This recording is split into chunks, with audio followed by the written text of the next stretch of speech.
Rádio Cultura FM 106,3 apresenta Cultura News. Cultura News. Os principais fatos e notícias de sua cidade, do seu estado, do Brasil e do mundo, em uma linguagem dinâmica, objetiva e com total imparcialidade. Jornalismo com credibilidade. Cultura News. Uma produção do Departamento de Rádio Jornalismo da Rádio Cultura FM. Apresentação Newton César.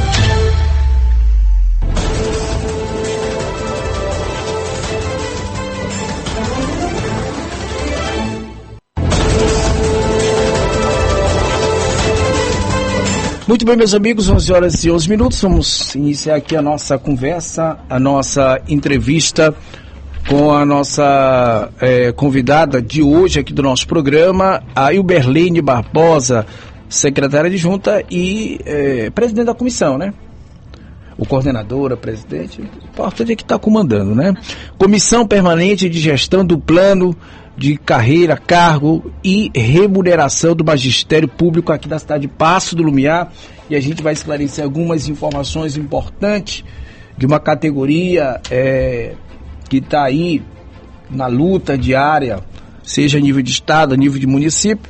Portanto, a gente conversa então com Ilberlene Barbosa, secretária adjunta de Educação do município de Paço do Lumiar. O telefone é o 3237-6405, WhatsApp 987-527242, 985-15-9470. Mas antes de fazer a primeira pergunta, dê o seu bom dia para o povo de Paço do Lumiar e região.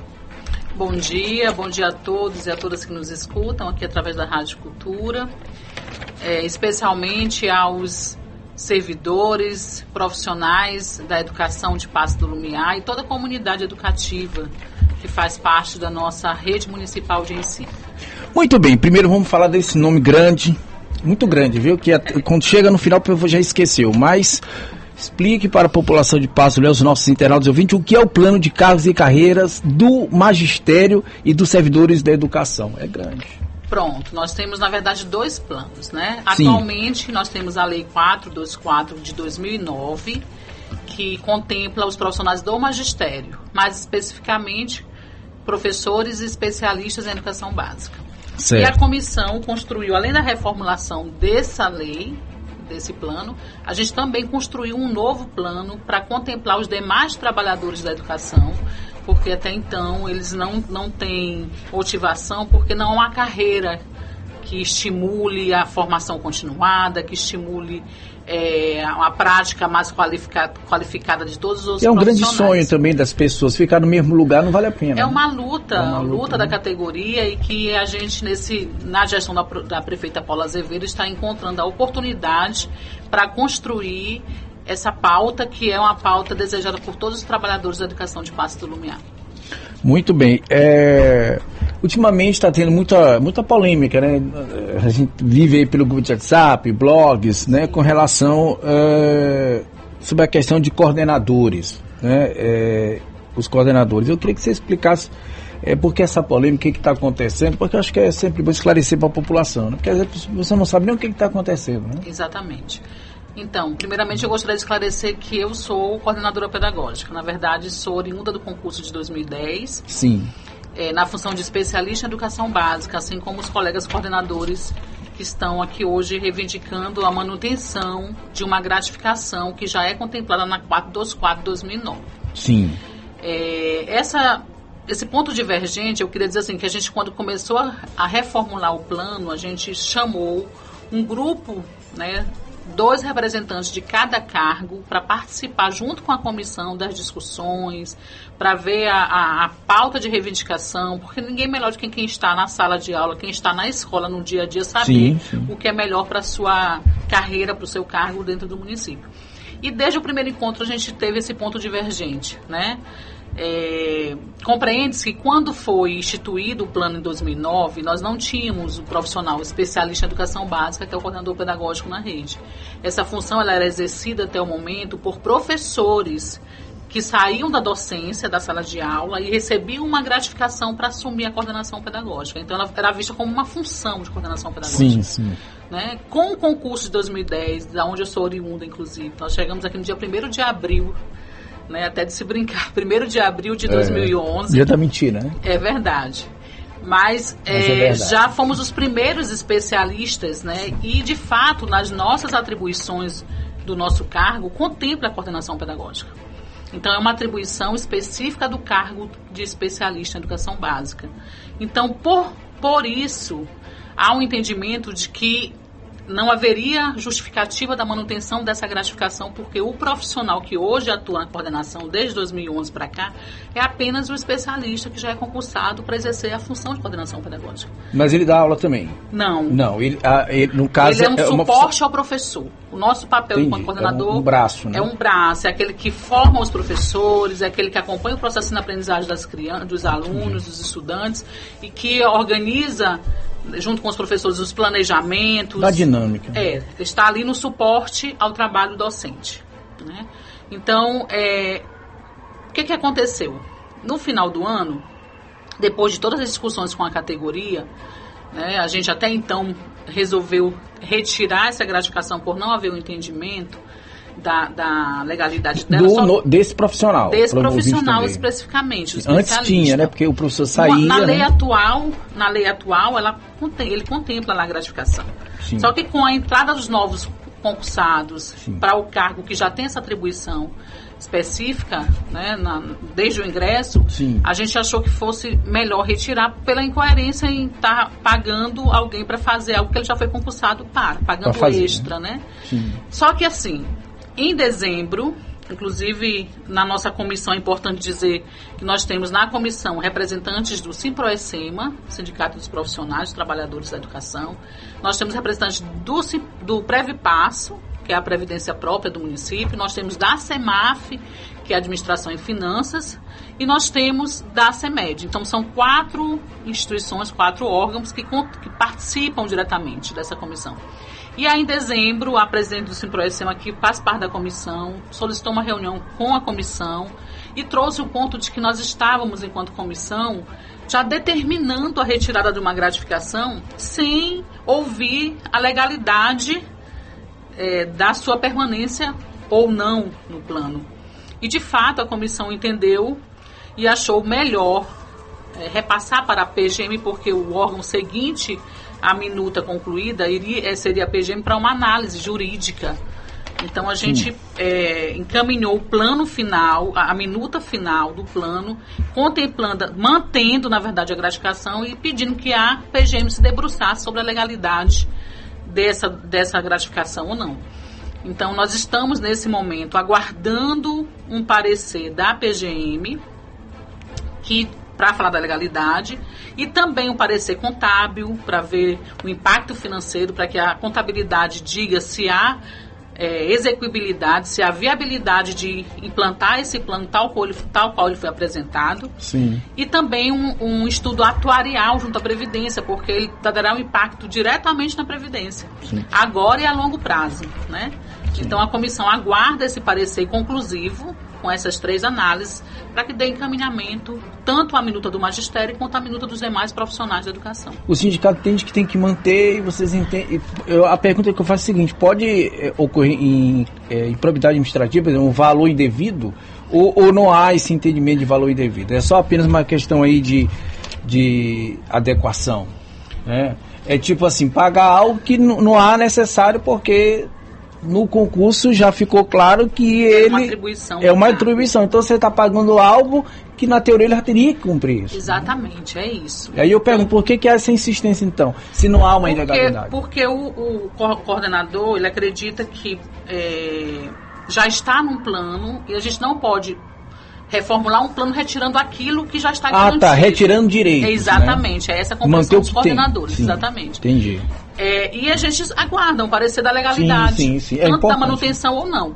A comissão, ela vai acatar aquilo que vier da PGM, porque é um respaldo que a gente dá, não só da PGM, da contabilidade. Se precisar rever o plano, a proposta que a gente apresentou por inexecuibilidade, por inviabilidade financeira, a gente vai sentar novamente e vai rever aquilo que for possível.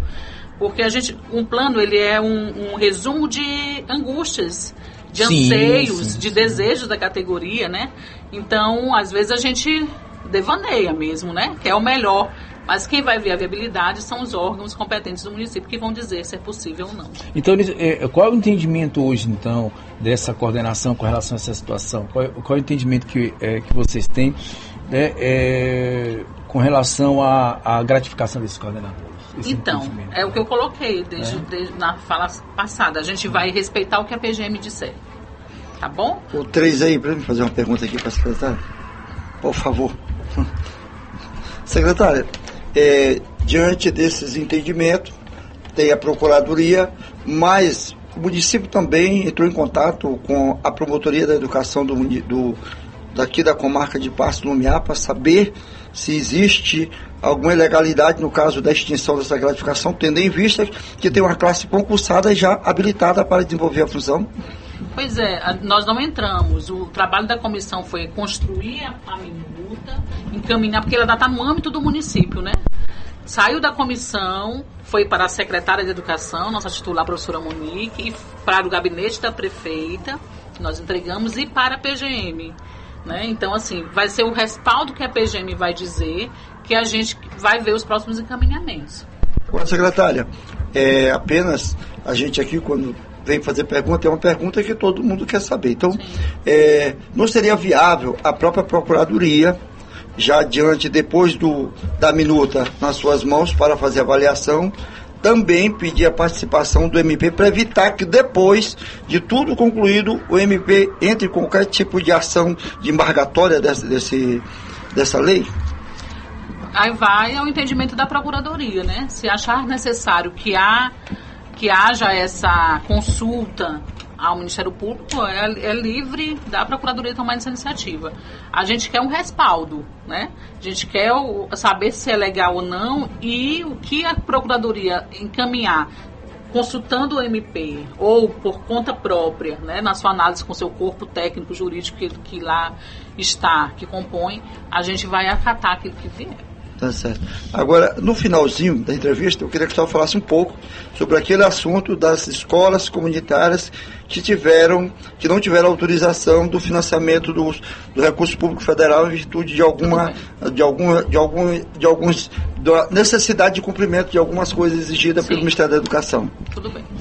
Muito bem, 11 horas e 23 minutos. Eu queria trazer uma discussão, né, porque a gente tem esse impasse, né, mas vamos falar da questão, o que esse plano traz de conquistas, né, e da construção, né, de um plano para os outros servidores da educação. Qual é o ganho como um todo? Né, porque a gente foca muito, e é uma angústia minha, porque a gente só fala professor como se...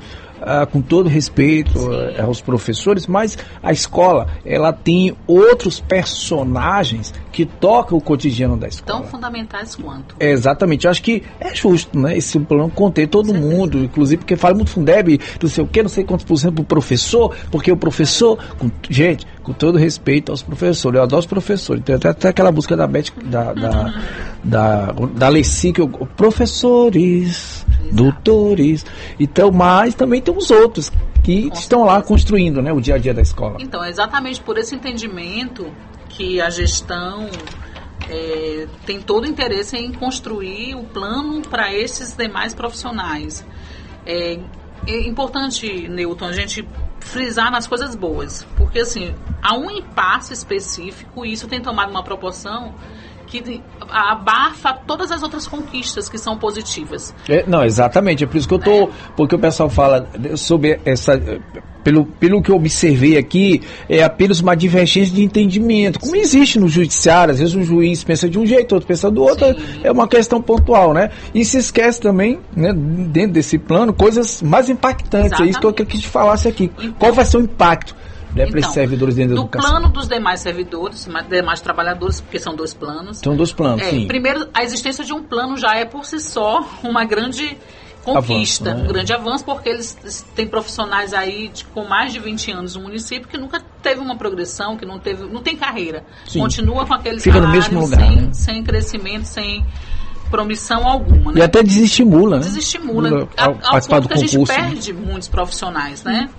Então, assim, no plano dos trabalhadores da educação, a gente tem a estruturação da carreira, da jornada de trabalho para 30 horas, porque o estatuto do município, a Lei 180, já traz a carga horária de 30 horas. E hoje a gente executa 40 horas. Então, reestruturação de 30 horas para todos os trabalhadores da educação. Direito à progressão horizontal e vertical. Então, por que não pensar no merendeiro que possa ter sua faculdade, nível superior, sua pós-graduação? Nós temos profissionais na rede altamente interessados, estudiosos. Nós temos psicopedagogos, nós temos fonoaudiólogos, nós temos tutores, cuidadores, auxiliares operacionais, nós temos vigias, nós temos auxiliares de desenvolvimento infantil, que são profissionais, dentre outros, que são profissionais que estudam, que se atualizam e que não tem não reverbera na carreira. A partir de então vai ser reverberado. Tanto na formação continuada ao longo do trabalho em serviço, como na acadêmica. Sim. Né? Esse é um estímulo. Gratificações para quem dobra a jornada, porque aí hoje só recebe 50% o profissional que dobra a sua jornada. E com a nova proposta, se ele vai trabalhar os 2 turnos, ele vai ganhar proporcional a 2 turnos. Ele vai poder dobrar e receber 100%, porque ele vai estar atuando no lugar de um outro servidor. Né? Gratificações para assumir pastas, que hoje praticamente essa categoria dos trabalhadores ficam de fora. Né? Outra coisa, para quem estiver em escolas, lotados em escolas de difícil acesso e provimento, que não tem um transporte público regular, que tem dificuldade de chegar ao seu local, há também uma gratificação. São vantagens que a gente está estipulando no plano para todos, seja professor, seja merendeiro, seja qualquer servidor. Então, a gente está tentando ter uma certa isonomia. E quanto à Lei 424 que está sendo reformulada, com profissionais do magistério, a gente tem também a redução para as 30 horas de quem é hoje 40. A gente tem melhorou a carreira para quem assumir a gestão escolar, porque hoje é desestimulante ser gestor, porque a gratificação é irrisória. Então, o professor que está hoje fora da sala, está em sala, tem 1/3 fora da escola, só trabalha um turno efetivamente com a criança, com os estudantes, e o gestor que fica às 40 horas, às vezes até 60 horas, que às vezes não tem final de semana, porque a escola, principalmente esse período de chuva, em que a todo momento surge uma situação ou outra nas escolas. Sim, verdade. Eles são praticamente dedicação exclusiva, e tem uma remuneração desestimulante mesmo. Né? Então, a gente está melhorando essa gratificação para os gestores, para as escolas de tempo, para quem trabalha em escolas de tempo integral também está melhorando essa gratificação. A gente está, professores que hoje tem 45 dias de férias, na verdade, remuneradas. Só o professor hoje se expande a todos os profissionais do magistério que estão na lei, no plano da 424. Sim. Então, são estas e muitas outras vantagens que, se a gente for aqui debruçar, e que os profissionais já conhecem, inclusive, a gente tem muito ganho. Então, um ponto divergente, ele não pode abafar todas as conquistas de todas as categorias que compõem hoje a nossa região. E essas questões que você está falando foi discutida, né, com todo mundo? Construída com eles, com representantes dos cargos. E a grande verdade é que é o sonho de todo...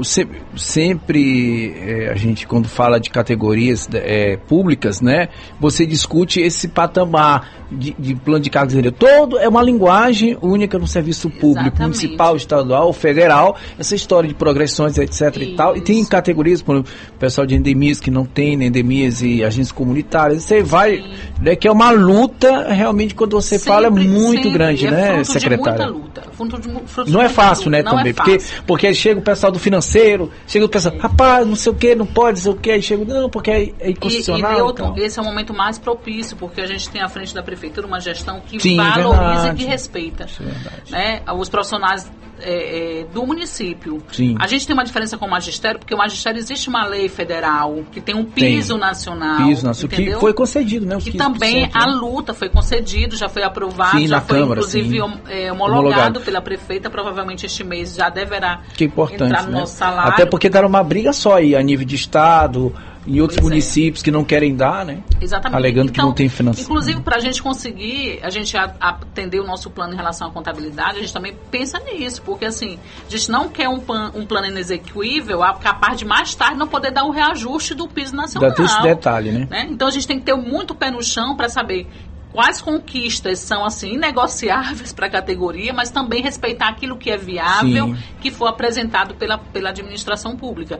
Então a gente sabe que é um momento em que a gente tem muito a ganhar na nossa rede municipal e esperar o resultado disso.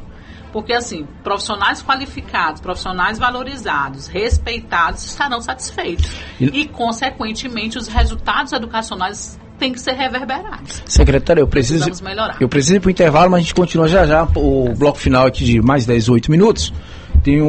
Tem dois temas, um tema ainda dentro desse tema aí de planos e cargos, e tem a questão das escolas comunitárias, né? E muitas das vezes as pessoas se apegam às pequenas coisas para torná-las grandes, sendo que as maiores acabam sendo pequenas, e aquelas pequenas que acabam fazendo a grande diferença na vida desses profissionais. Mas estamos aqui para esclarecer. Eu volto já 11h31, sai daí não, eu volto já. Ontem uma equipe, ontem teve aí uma turma do diretório do pessoal que se posicionou, falando que estão lutando. Vou falar sobre isso depois da entrevista. Intervalo, eu volto já. Continue na rádio que toca de tudo. Cultura FM. A sua rádio. Dica para seu veículo com o Dr. Paddock. Você sabia que para ter uma boa manutenção preventiva é recomendada a troca do fluido de freio pelo menos uma vez por ano? Fica a dica. Venha para Paddock Centro Automotivo. Aqui cuidamos da saúde do seu carro. Contato 984393703. Localizado na Avenida 13, Maiobão, próximo ao Viva.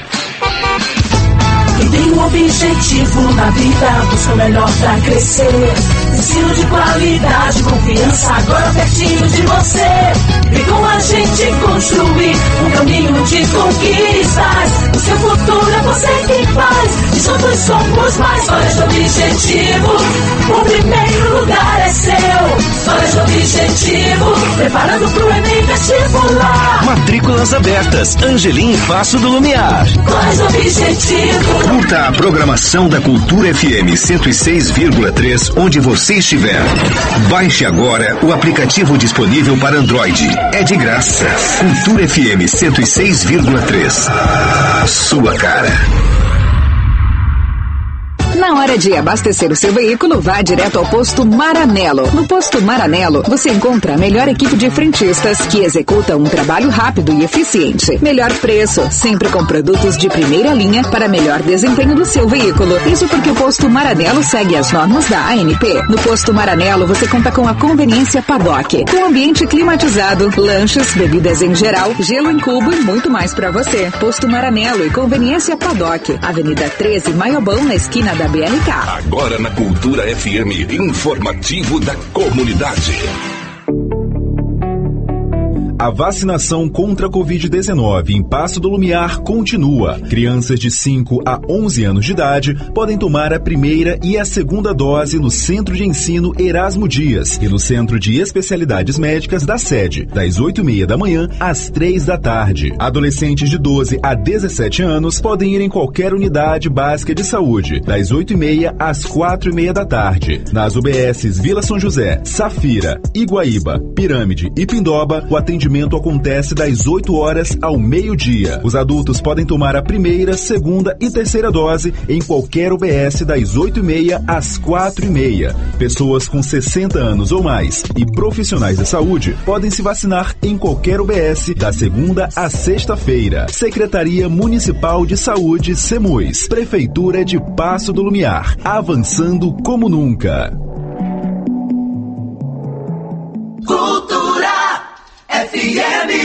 O Mix Baratão das Frutas continua ofertando o que há de melhor em frutas, verduras e legumes. Não deixe de comprar no Mix Baratão das Frutas. Aqui você economiza levando produtos de qualidade, sempre à sua disposição, levando saúde para a mesa da sua família. Mix Baratão das Frutas, a melhor frutaria no Maiobão. Aqui você economiza de verdade. Faça-nos uma visita. Avenida 15, em frente à lotérica no Maiobão. O John do Mix Baratão das Frutas agradece a preferência. Mix Baratão das Frutas. Aqui tem qualidade e preço baixo.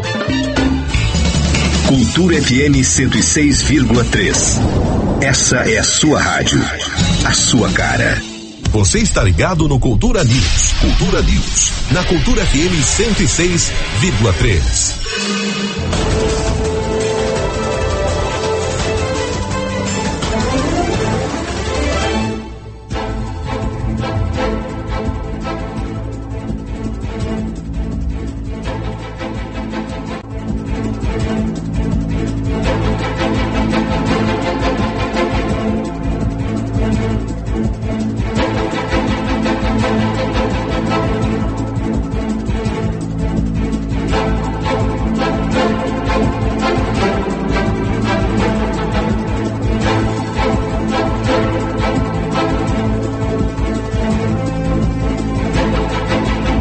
Muito bem, 11 horas e 36 minutos, muito bom dia para você que conectou o rádio agora, ou se conectou com a gente aqui pela internet, no nosso site, nossos aplicativos, ou você, ouvinte que ligou o rádio agora, você dona de casa, você homem de casa, né, porque tem um homem de casa também que faz a comida, faz tudo, vai ter homens aí que cozinham bem também, tomam conta de menino, então, para você também. E um abraço para você que está aí nas oficinas, vocês que estão aí nos carrinhos de lotação também, que saí de lá, estava na Câmara Municipal hoje. Pepino está acontecendo, é muita polêmica nesse município. Mas vamos continuar aqui porque o tema é educação. E falar um pouquinho, secretária, você falou, né, de todos esses ganhos possíveis, etc e tal, né? Mas e como é que está a questão financeira, né? O município tem que marcar com todas essas conquistas, levando em consideração, né, que serão pagos pelo Fundeb, né? Porque a gente sabe, secretária, que é uma polêmica muito grande. Olha, muita gente diz que tem muito dinheiro para educação, mas é gasto mal, etc e tal, e a gente sabe que realmente, para a gente que acompanha aqui no jornalismo, a educação hoje, por exemplo, tem um orçamento, tem um dinheiro lá para o ônibus escolar, a merenda escolar, que teve um reajuste agora pelo governo federal, sim, né? Teve um aumento da merenda escolar, da merenda escolar, alimentação escolar. Alimentação escolar, eu tô com merenda aqui, né? É da minha época, né? Mas eu queria saber, né? Porque muito se debate essa questão, por exemplo, da pandemia, que a gente teve uma perda considerável na formação dos nossos alunos e alunas. Eu queria questões inclusive recuperáveis.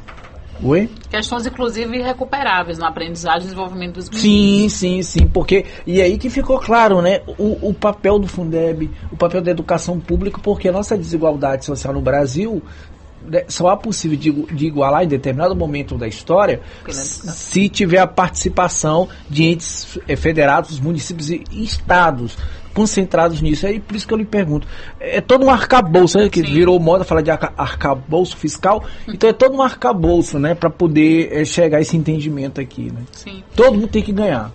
Na verdade, assim, o plano, como eu coloquei antes, ele é uma pauta de anseios, né, para a categoria. É lógico que a gente quer isonomia em relação a salários, a gente quer isonomia em relação à jornada de trabalho, isso acresce a necessidade de mais profissionais, né? Então, assim, por isso que a comissão encaminha para uma análise contábil e financeira do município.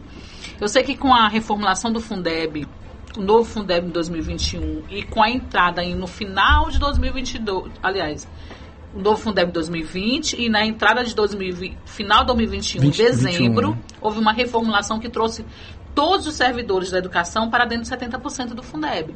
Que até então era só profissionais do magistério. É isso que eu ia te perguntar. Por isso a gente tinha altos valores de abono salarial no final do ano, por exemplo. Porque o número de profissionais contemplados pelos 70 era bem pequeno.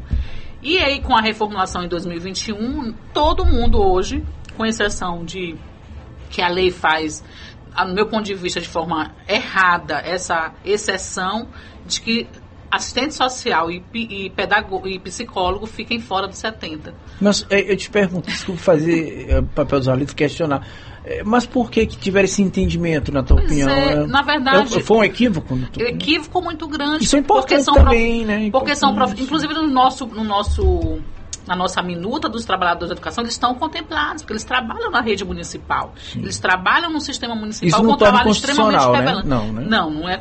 A gente tem que ter plano de carreira para qualquer profissional, inclusive nas outras pastas, para além da educação, né? Plano de carreira é uma coisa. O recurso pago do salário deles não é 70%. Porque eles ficam fora por conta dessa exceção que a lei abriu. Fora dos 70%, exatamente. Né? Mas isso não impede do plano deles. Do plano, não. Como todos os outros profissionais municipais, né? Para além da educação. Vou esclarecer isso. Ter o seu plano. Então, assim, nós, com a vinda deles, é preciso que a gente faça minutas de planos, propostas exequíveis. E aí a gente encaminhou as duas propostas ao mesmo tempo, porque assim, não adianta fazer uma proposta nova para os professores, profissionais do magistério, sem fazer análise dos demais, porque a fonte é a mesma, tudo é 70%. Né? Então, a comissão, eu volto a dizer, ela vai respeitar aquilo que foi apresentado pela análise técnica da contabilidade do município. Se ele disser que está muito alto, que progressivamente, inclusive a gente pediu junto à BGM que fosse feita uma análise para os próximos 10 anos, porque o impacto não é só para o ano de 2022, é o impacto para o resto da vida, inclusive para a Previdência. Né? Então, o que eles apresentarem da viabilidade ou necessidade de rever o que a gente apresentou, a comissão está totalmente aberta para seguir as orientações técnicas que chegarem até nós. Muito bem, 11 horas e 42 minutos, já caminhando para o final da nossa entrevista, nossa conversa aqui com a secretária adjunta Hilberlene Barbosa, muito gentil aqui, esclarecendo muitas coisas, né? E falar um pouquinho da questão das escolas comunitárias, porque é como eu falo, às vezes a informação é importante, porque vivemos, infelizmente, nesse país, um período de desinformação. Sim. Por mais de que mudou o governo e tudo, mas a desinformação continua e as pessoas operam de forma criminosa. Para mim, eu considero criminoso quem divulga vídeos, informações sem checar antes, né? E cria logo um alvoroço danado. E a gente sabe da importância das escolas comunitárias. Eu queria deixar aqui o nosso ouvinte dizer o seguinte: às vezes o município tem suas limitações legais. É por isso que existe a procuradoria, que ela vai dizer se pode ou não pode. Por quê? Porque se a gestora do município cometer algo ilegal, ela está cometendo improbidade administrativa. Por mais que a gestora queira ajudar a XYZ, mas ela tem que fazer dentro da legalidade. É isso que a população, eu digo sempre assim, a população precisa participar do dia a dia da cidade, do seu estado e do seu país. Para você poder criticar uma gestora ou os vereadores da forma correta, porque a crítica faz parte da democracia. O que não faz parte é você pegar uma situação, um recorte e mentir, dizer a prefeita não quer fazer porque é má, porque não gosta das escolas comunitárias. Por isso que Lorival fez essa pergunta lá no início. Sim. E ela vai responder agora sobre as escolas comunitárias, que tem um papel importante. Sim. Porque elas ficam fincadas na raiz das comunidades do município. E prestam um trabalho relevante. Relevante, claro. Bons profissionais. Então foi bom trazer esse ponto, porque assim, o que acontece? Nós temos, ao longo, desde 2014 para cá, o município ele faz convênios com as escolas comunitárias, que são escolas privadas, exclusivamente para atender as crianças da educação infantil, né, que é de 0 a 5 anos de idade. E todos os anos a gente vem renovando, né, é feito anualmente.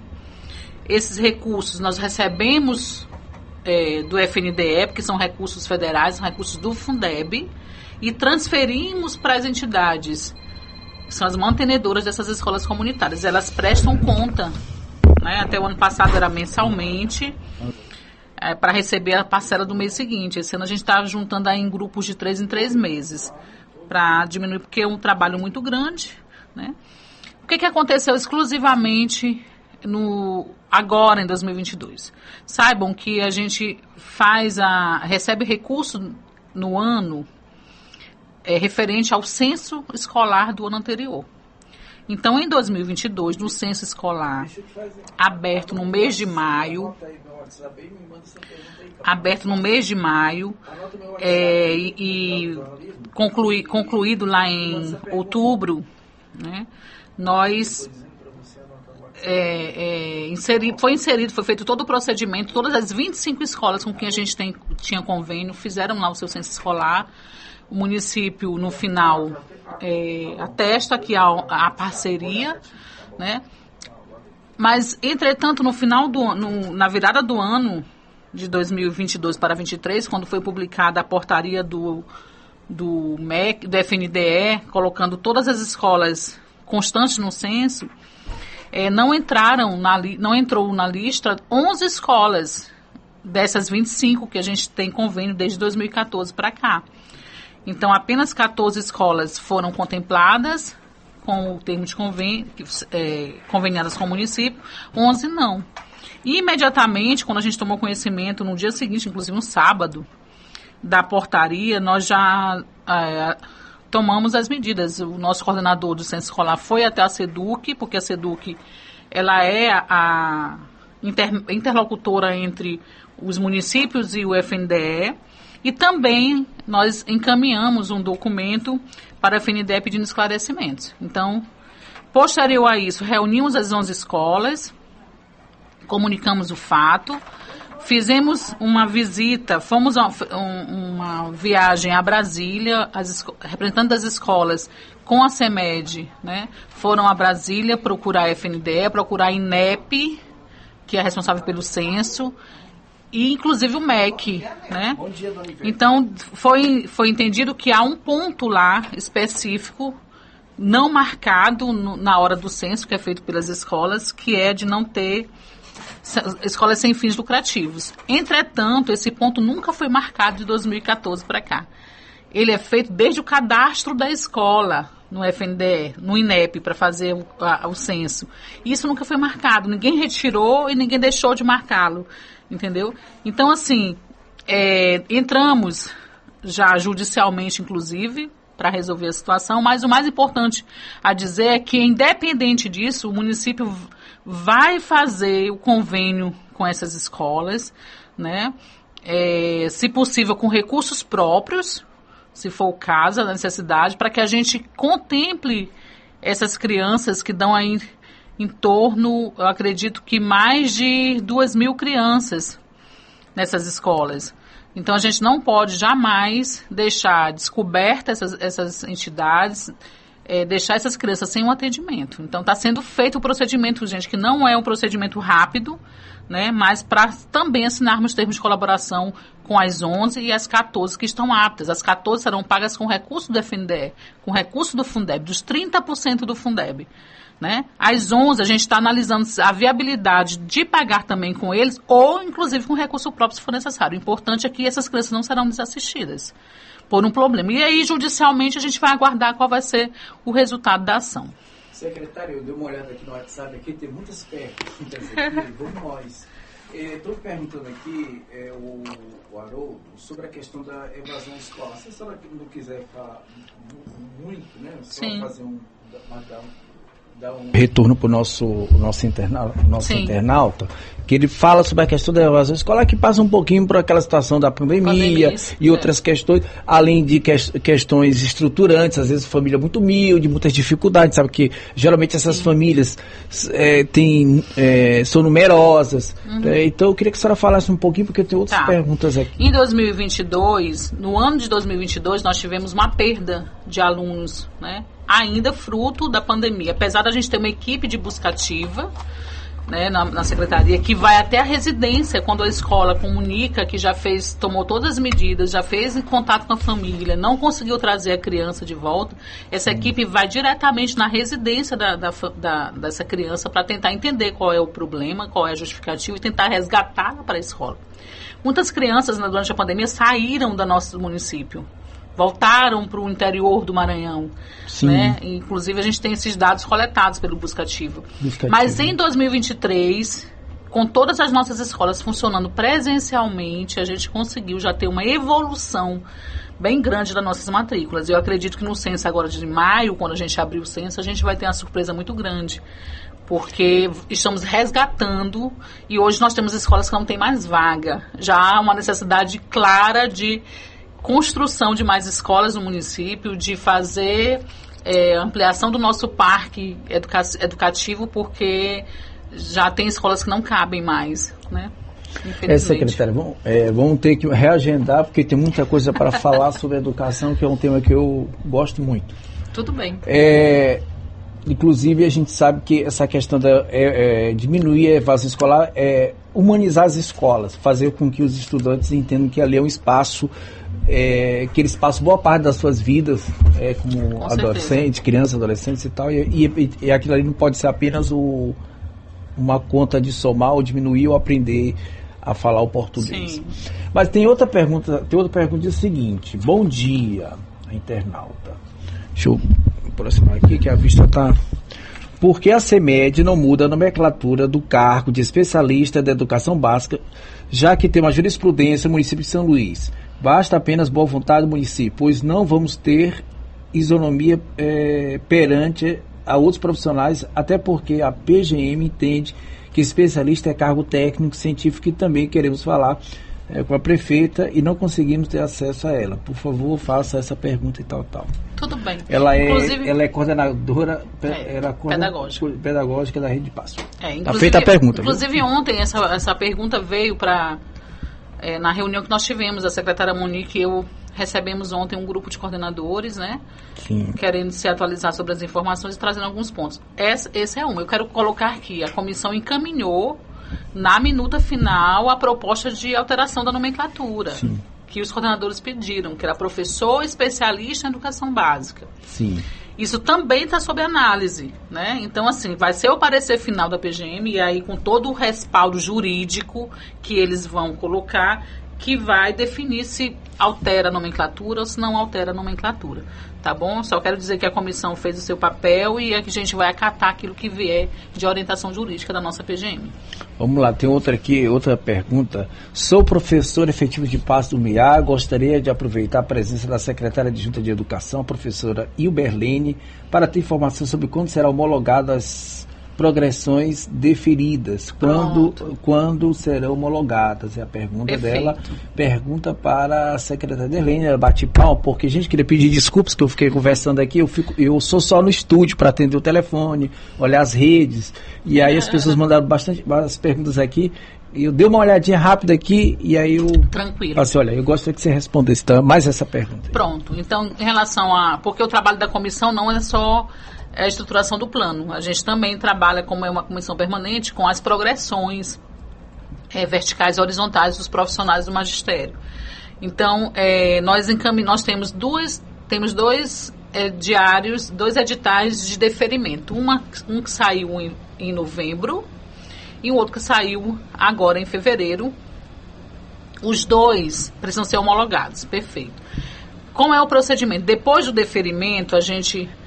já com a análise da PGM, porque o parecer da comissão e o parecer da PGM pela legalidade. A gente encaminha para o RH central para fazer a análise do impacto financeiro de implementação dessas progressões. Quando o RH nos manda, e já nos mandou, a gente encaminha para a Semplan para ver se há orçamento disponível para implantação imediata. Sim. Então, nós estamos aguardando. Ontem mesmo eu falei com a secretária Jane, do planejamento. Estamos aguardando o retorno desse documento. Com a resposta de que há orçamento, a secretária homologa. Na verdade, quem vai homologar é a prefeita homologa. Então, eu acredito que nos próximos dias serão homologados, e se houver tempo ainda de fazer a implantação neste mês, nós faremos. Mas é importante ressaltar que, mesmo não saindo este mês, na hora que sair, sai com retroativo referente à data do protocolo do profissional. Tá bom? Então, não há perdas, porque você acaba recebendo pelo tempo de quando você deu entrada até o momento da homologação da progressão. Vamos lá então, 11h54, continuam as perguntas dos nossos internautas. Bom dia. A gestão Paulo Azevedo vem valorizando a educação de Passo do Miá. O plano de cargos de Passo do Miá, se for aprovado, vai ser o melhor do Brasil. E aí, é ou não é Não sei se do Brasil, mas eu creio que vai ser Você confia na aprovação?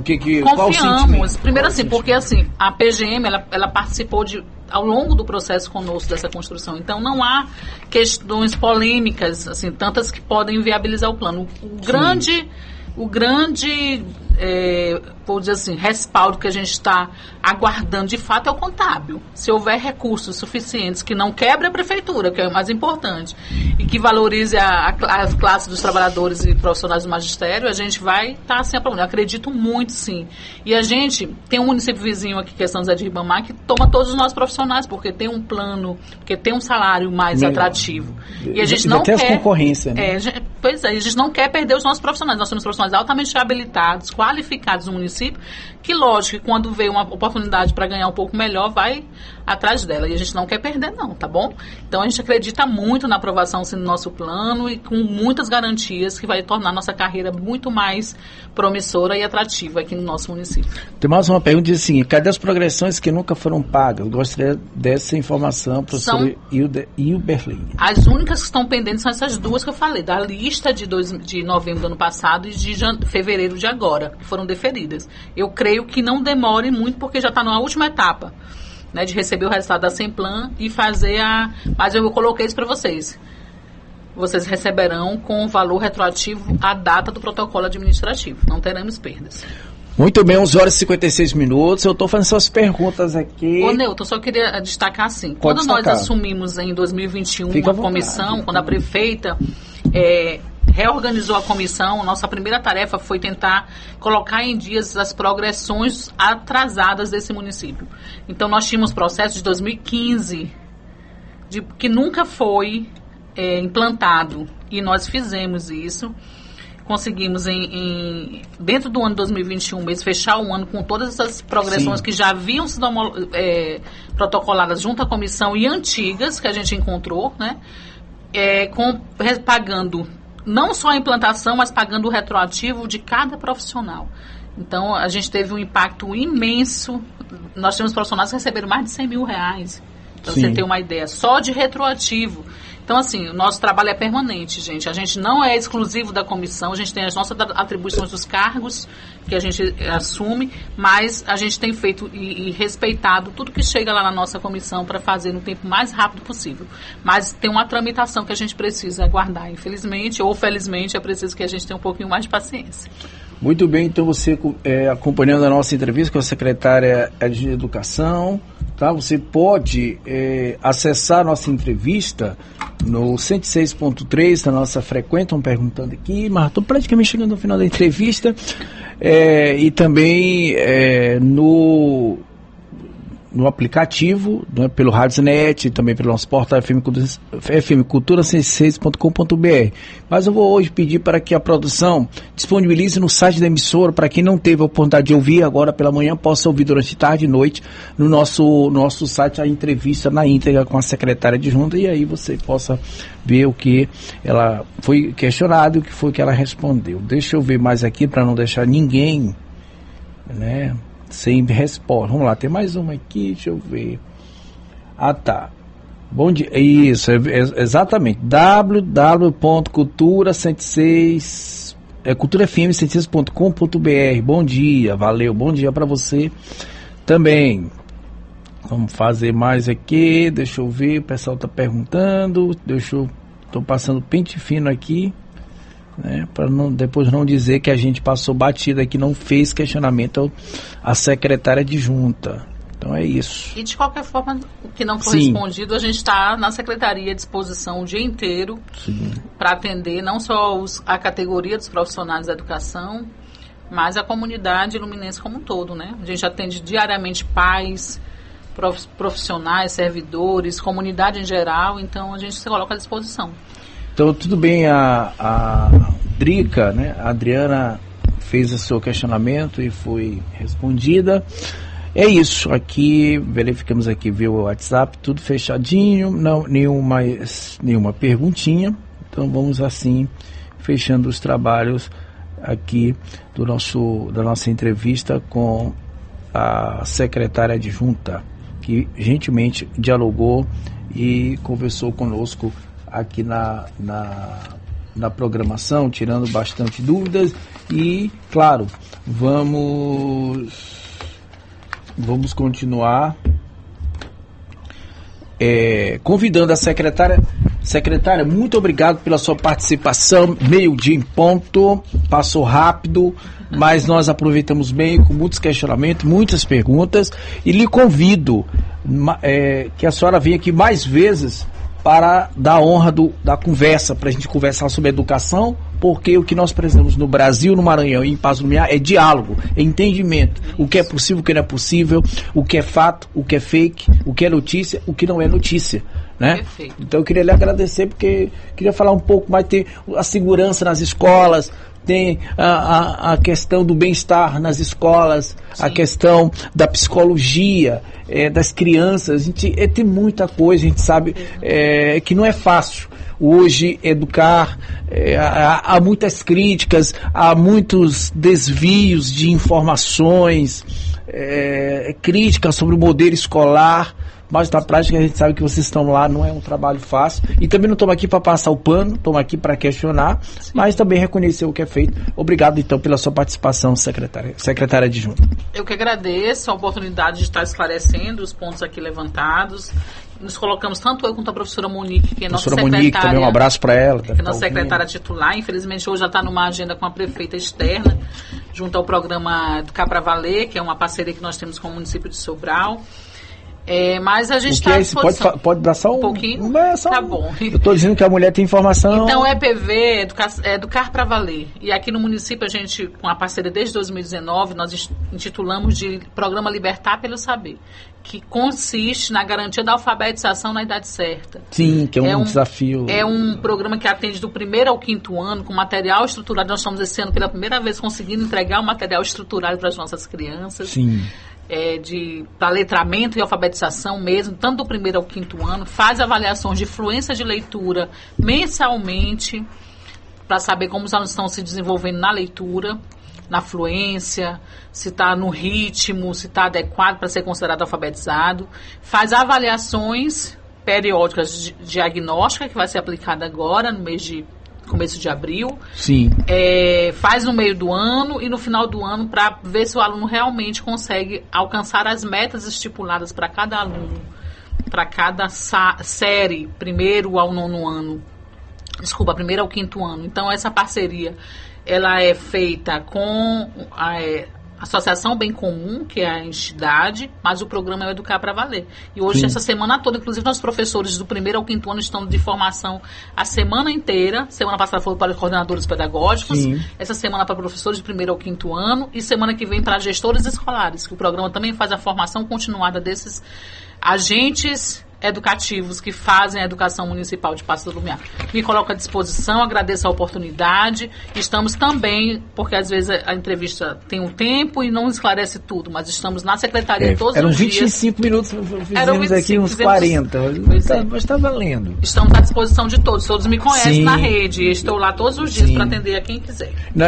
E só para finalizar, né, são experiências como essa, inclusive hoje, né, eu tenho o ministro da Educação, que é o Camilo, né? E tem a número 1 a Isolda, né? Que é uma das criadoras do programa Educar para Valer. Pois é, eu acho que essas experiências que vai melhorar, porque você vai introduzindo isso, se virar uma política nacional. Precisa ter uma Às vezes as pessoas têm resistência ao que vem de fora. Sim. Mas as experiências exitosas é para que a gente aprenda com elas e adeque a nossa realidade, sim, e melhore também os nossos resultados. E um dos objetivos é isso que fala, né? É exatamente isso, do aprender no tempo certo, incentivo a todos na escola. Né, que o Camilo até deu uma entrevista, incentivando as diretoras de escola para poder ter meritocracia, para que as pessoas se dediquem, mereça por isso, né? Perfeito. Então, já há municípios que têm a meritocracia, professores que recebem por alunos alfabetizados uma gratificação. Isso também tem estudo, inclusive hoje na pauta da reunião com a prefeita e secretária de Passo e dos demais municípios que já fazem parte do programa no Maranhão. Essa é uma pauta para discutir, sim, a viabilidade de uma lei de incentivo municipal, sim, para profissionais ou escolas que atendam e ultrapassem a sua meta. Você é a favor disso? Você acha que isso melhora o desempenho nas escolas? Eu acho que quando qualquer estímulo é bem-vindo. O que não se pode é criar uma concorrência, criar um vício, porque assim, na verdade, todo mundo deveria estar buscando o alcance das metas, independente de qualquer estímulo. Mas isso influencia, isso ajuda. No meu ponto de vista, é positivo. O que a gente não quer é criar concorrência. Mas se cada um, no seu tempo, faça aquilo que é previsto para cada ano escolar. Não dá para a criança passar para o ano seguinte com defasagens que vão se acumulando ao longo da vida escolar dele, que às vezes não se Aí chega lá na frente, aqueles que tiveram tudo um tempo certo vão ter o melhor desempenho nas universidades. Com certeza. Secretária, obrigado então. Valeu, tchau, tchau. Muito obrigada, tchau, gente. A Rádio Cultura FM 106 apresentou Cultura News. Jornalismo com imparcialidade e credibilidade.